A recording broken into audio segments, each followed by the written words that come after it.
100 రోజులు సైనికులుగా మీరు పనిచేయాలి. కురుక్షేత్ర యుద్ధంలో గెలిసే ధర్మమే. దానికి మీరందరూ కూడా శ్రీకారం చుట్టాల్సిందిగా మరొక్కసారి కోరుకుంటూ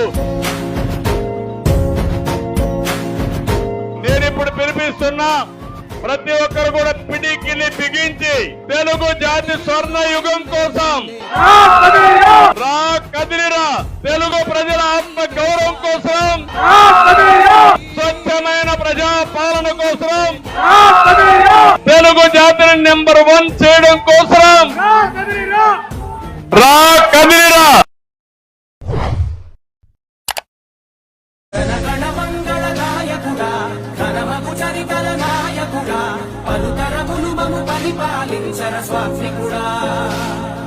వంద రోజులు సైనికులుగా మీరు పనిచేయాలి.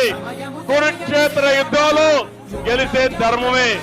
దానికి మీరందరూ కూడా శ్రీకారం చుట్టాల్సిందిగా మరొక్కసారి కోరుకుంటూ నేనిప్పుడు పిలిపిస్తున్నా ప్రతి ఒక్కరు కూడా పిడికిలి బిగించి తెలుగు జాతి స్వర్ణ యుగం కోసం రా కదిలిరా, తెలుగు ప్రజల ఆత్మ గౌరవం కోసం, స్వచ్ఛమైన ప్రజా పాలన కోసం, తెలుగు జాతిని నెంబర్ 1 చేయడం కోసం రా కదిలిరా.